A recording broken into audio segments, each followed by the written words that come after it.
સંપૂર્ણ વિકાસ ટ્રસ્ટ દ્વારા પોતાના ક્ષેત્રમાં વિશિષ્ટ યોગદાન આપનારા 45 જેટલી મહિલાઓનું સન્માન કરવામાં આવ્યું હતું।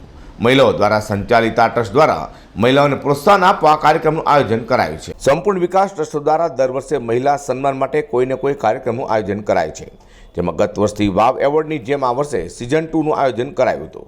આ વખતે સિઝન 2 એટલા માટે ખાસ હતી કે આમાં વિવિધ ક્ષેત્ર જેવા કે ફિટનેસ, ફેશન, એન્ટરપ્રોન્યોરશિપ અને પ્રોફેશનલ સહિત દરેક પ્રકારની મહિલાઓ સાથે કોરોના વોરિયર્સની વિશિષ્ટ કેટેગરીનો સમાવેશ કરાયો હતો। આ કાર્યક્રમની મુખ્ય લાઈન હતી મહિલાઓ દ્વારા થતું મહિલાઓનું સન્માન। મહિલા જાગૃતિ આ કાર્યક્રમનો મુખ્ય હેતુ રહેવા પામ્યો હતો। પૂજા વ્યાસ પોતે અલગ અલગ ક્ષેત્રના ટ્રેન્ડ સેન્ટર રહ્યા છે, વર્ષોથી તેઓ આ કાર્ય કરે છે અને 2013થી આ ક્રિયા અવિરતપણે ચાલે છે। રોશની, પહેચાન, અપિયર સિઝન 1, 2 અને 2017માં થયેલું પેનલ ડિસ્કશન સહિતના કાર્યક્રમનું સફળ આયોજન તેમણે કર્યું હતું। દર વર્ષે કાર્યક્રમમાં વિવિધતા લાવવા માટે આગવી શૈલીમાં પ્રયત્નો થતા હોય છે। આ વર્ષે 45 બહેનોને એવોર્ડ એનાયત કરવામાં આવ્યા હતા। 9 કોરોના વોરિયર્સ સન્માન કરાયા હતું। કુલ 54 મહિલાઓને એવોર્ડ આપવામાં આવ્યા હતા। એવોર્ડની ખાસિયત એ છે કે એવોર્ડ્સ આપવા માટે બીજી મહિલાઓનો સમાવેશ પણ કરવામાં આવ્યો છે। મારું નામ પૂજા વ્યાસ છે। આજનો કાર્યક્રમ અપિયરન્સ વિથ પૂજા વ્યાસ અને સંપૂર્ણ વિકાસ ટ્રસ્ટના માધ્યમથી મહિલાઓના એક સન્માન માટેનો કાર્યક્રમ હતો। 2013થી આ ક્રિયા ચાલી રહી છે અલગ અલગ નામ હેઠળ। કોઈ વખત રોશની, પહેચાન, અપિયરન્સ 1, 2, પેનલ ડિસ્કશન અને ગયા વર્ષથી અમે શરૂઆત કરી છે વાવ વુમન ઓફ વન્ડર્સના અવોર્ડની। તો આજનો કાર્યક્રમ છે જેમાં દરેક ક્ષેત્રની અલગ અલગ એવી મહિલાઓ જેમણે જીવનમાં કંઈક હાંસિલ કર્યું છે પણ પ્લેટફોર્મનો અભાવ છે, અને સાથે એવી મહિલાઓ જે જીવનના એવા મુકામ પર છે જે બીજાને મદદ કરી શકે છે તન, મન, ધન કે પોતાના સપોર્ટથી। તો આ એક ત્રિકોણ બને છે મહિલાઓ દ્વારા મહિલાઓનું સન્માન।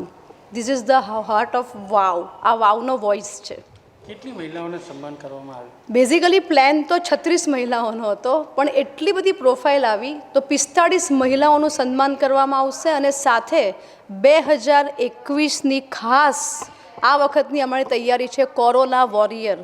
9 એવી મહિલાઓ જેણે કોરોના દરમિયાન કંઈક એવું કર્યું છે જે પરિવાર અને સમાજની બહાર નીકળીને કરવું પડ્યું છે। સો દે આર અવર ડિફરન્ટ 9 અવોર્ડીઝ। આ પ્રોગ્રામનો ઉદ્દેશ્ય શું છે?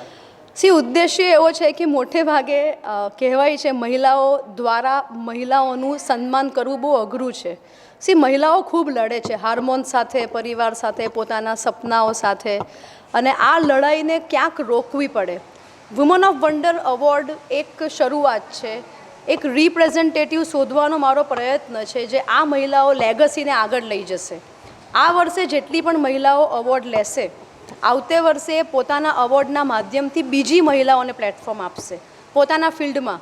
સપોઝ કોઈ કેક બનાવે છે તો એ બધાને કેક શીખવાડશે। સપોઝ મારા જેટલા પણ ગેસ્ટ ઓફ ઓનર જોડાયા છે અન્ય કાર્યક્રમમાં અમે ફરીથી કનેક્ટ થઈશું ક્યાંક ને ક્યાંક, પણ ઉદ્દેશ્ય એટલો જ છે મહિલાઓ વચ્ચેના અંદરના આંતરિક જે નાના નાના ઇશ્યુઝ ચાલે છે, તમે જેલસી ગણો, ઇન્સિક્યોરિટી ગણો, જે પણ કંઈ ગણો, મારું એવું કહેવું છે કે જ્યારે આપણું ફિલ્ડ અલગ છે, જ્યારે આપણો પરિવાર અલગ છે, આપણા સેક્ટર અલગ છે, તો આપણા વચ્ચે કોમ્પિટિશન હોય જ ના શકે। 2 વ્યક્તિ ભગવાને અલગ બનાવી છે, તો એને આપણે શું કામ કમ્પીટ કરીએ? ને અમારા બધાનું જેન્ડર સેમ છે। So we know the pain of each other. અમને ખબર છે શું દુઃખ એક મહિલાને પડતું હોય છે। સો મહિલા દ્વારા મહિલાનો વિકાસ, this is the woman of wonder voice. અને આજે તો કદાચ તમે એવી મહિલાઓ જોશો જે કદાચ સુરતમાં ક્યારેય કોઈ પ્લેટફોર્મ પર આવી જ નથી। અચીવર્સ છે, નાની છોકરીઓ છે 18 વર્ષ કરતાં નાની, જે અચીવર છે સુરત સિટીમાં। દે હેવ સિટીનું નામ રોશન કર્યું છે ગુજરાતમાં। સો તમને દરેક પ્રકારની મહિલા જોવા મળશે, ગૃહિણી, एंटरप्रेन्योर, फैशन, फिटनेस, दरेक प्रकारनी।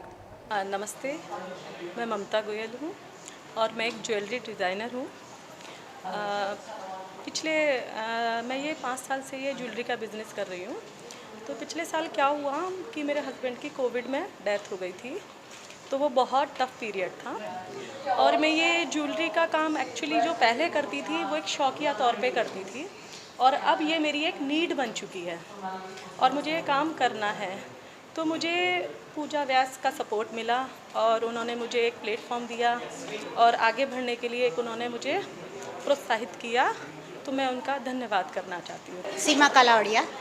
क्या कार्यक्रम थे और क्या कहना चाहते हैं? હું એક ફેશન ડિઝાઇનર છું અને હું ઘણા ટાઈમથી આ બધી સેલિબ્રિટીના કપડાં ડિઝાઇન કરું છું. મોસ્ટ ઓફ સેलिब्रिटी नेहा कक्कर, सोनू कक्कर, भूमि त्रिवेदी, बहुत सारे. तो जब मुझे बॉम्बे से लेके मैंने न्यूयॉर्क में भी अपना शो किया है, तो मुझे यहाँ से लेके मतलब आउट ऑफ कंट्री बहुत लोग पहचानते हैं, बहुत वो नाम है. लेकिन जब सूरत मतलब આપણા સુરતમાં જ્યારે એક ઇવેન્ટ થાય છે તો આપણા શહેરમાં આપણું રેકગ્નાઇઝેશન જરૂરી છે. તો જે આજે પૂજા મેમ દ્વારા આ ઇવેન્ટ થઈ રહી છે તો લોકલી મતલબ અહીંના બધા ક્લાયન્ટો છે જ, પણ જેટલા બહેનો અત્યારે પાર્ટિસિપેટ છે એ કંઈ ના કંઈ ફિલ્ડમાં એ લોકો છે. તો આ એક એવું પ્લેટફોર્મ છે કે એક સ્ત્રી દ્વારા બીજી સ્ત્રીને આગળ વધવાનું એક ચાન્સ મળે છે. સંપૂર્ણ વિકાસ ટ્રસ્ટના પ્રેસિડેન્ટ પૂજા વ્યાસ અને સેક્રેટરી પિયુષ વ્યાસ પોતાની આગવી શૈલીમાં વર્ષમાં આવા 1-2 કાર્યક્રમ કરે છે. અઝર કુરેશી સાથે પ્રકાશવાળા, G20 ન્યૂઝ.